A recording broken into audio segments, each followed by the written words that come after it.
വ്യാഴാഴ്ച നടക്കുന്ന എരുമപ്പെട്ടി കുടുംബാരോഗ്യ കേന്ദ്രത്തിലെ കെട്ടിടങ്ങളുടെ ഉദ്ഘാടന ചടങ്ങ് ബഹിഷ്കരിക്കുവാനും മന്ത്രി വീണ ജോർജ് പങ്കെടുക്കുന്ന വേദിയിലേക്ക് പ്രതിഷേധ മാർച്ച് നടത്തുവാനും കോൺഗ്രസ് തീരുമാനിച്ചു.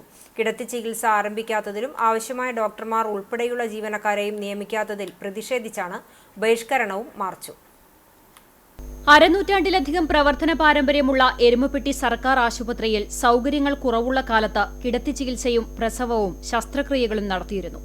എന്നാൽ AC മൊയ്തീൻ MLA മന്ത്രിയുമായ കാലഘട്ടങ്ങളിലാണ് ജീവനക്കാരുടെ കുറവ് പറഞ്ഞ് കിടത്തി ചികിത്സ നിർത്തിവെച്ചത്.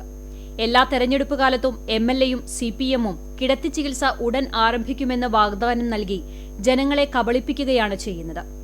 2 വർഷം മുമ്പ് പുതിയ കെട്ടിടത്തിന്റെ ഉദ്ഘാടന സമയത്ത് മന്ത്രി വീണ ജോർജ് കിടത്തി ചികിത്സ ആരംഭിക്കാൻ നടപടി സ്വീകരിക്കുമെന്ന് ഉറപ്പു നൽകിയിരുന്നെങ്കിലും ആവശ്യമായ സ്റ്റാഫ് പാറ്റേൺ ഇതുവരെയും അനുവദിച്ചിട്ടില്ല. കിടത്തി ചികിത്സ ആരംഭിക്കാൻ നടപടി സ്വീകരിച്ചുവെന്ന് കഴിഞ്ഞ ദിവസം MLA പറഞ്ഞത് ശുദ്ധ-കളവാണെന്നും കെട്ടിടങ്ങൾ നിർമ്മിച്ച് അഴിമതി നടത്തുക എന്നതാണ് MLAയുടെയും CPM-ന്റെയും ലക്ഷ്യമെന്നും കോൺഗ്രസ് നേതാക്കൾ ആരോപിച്ചു. 2006 CHC സെന്ററാക്കി ഉയർത്തിയതാണ് ഈ ഹോസ്പിറ്റൽ. എന്നിട്ട് ഇപ്പോഴും ആവശ്യമായ ഡോക്ടർമാരില്ല. അതുപോലെ തന്നെ CHC സംവിധാനത്തിന് ആവശ്യമായ പാറ്റേൺ പ്രകാരമുള്ള നഴ്സുമാരുടെ സേവനം ഈ ഹോസ്പിറ്റലിൽ ലഭ്യമല്ല. അതുപോലെ വേണ്ട ഒരു സൗകര്യവും ഈ ഹോസ്പിറ്റലിൽ സംവിധാനിക്കാൻ ഈ ഗവൺമെന്റിന്, ഈ കുന്നംകുളത്തിന്റെ MLAക്കോ അതല്ലെങ്കിൽ നിലനിൽക്കുന്ന വടക്കാഞ്ചേരി ബ്ലോക്ക് പഞ്ചായത്തിന്റെ ഭരണസമിതിക്കോ അതിന് വേണ്ട നടപടികൾ എടുക്കാൻ കഴിഞ്ഞിട്ടില്ല.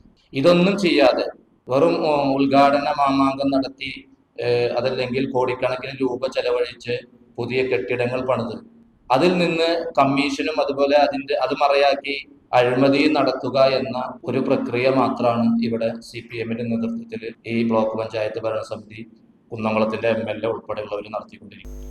തെരഞ്ഞെടുപ്പ് മുന്നിൽ കണ്ടിട്ടുള്ള പ്രഹസനമാണ് ഉദ്ഘാടനമെന്നും ചികിത്സയ്ക്ക് ആവശ്യമായ സംവിധാനങ്ങൾ പുതിയ കെട്ടിടത്തിലില്ലെന്നും മുമ്പ് MLA ഉദ്ഘാടനം ചെയ്ത IP ബ്ലോക്ക് വീണ്ടും ഉദ്ഘാടനം ചെയ്യുന്നത് അപഹാസ്യമാണെന്നും കോൺഗ്രസ് നേതാക്കൾ അറിയിച്ചു. എരുമപ്പെട്ടി പ്രസ് ക്ലബ്ബിൽ നടത്തിയ വാർത്താ സമ്മേളനത്തിൽ മണ്ഡലം പ്രസിഡന്റ് MM നിഷാദ്, പഞ്ചായത്ത് പ്രതിപക്ഷ നേതാവ് MK Jose, block vice president NK Kabeer, panchayat അംഗങ്ങളായ റീന വർഗീസ്, സതി മണികണ്ഠൻ എന്നിവർ പങ്കെടുത്തു.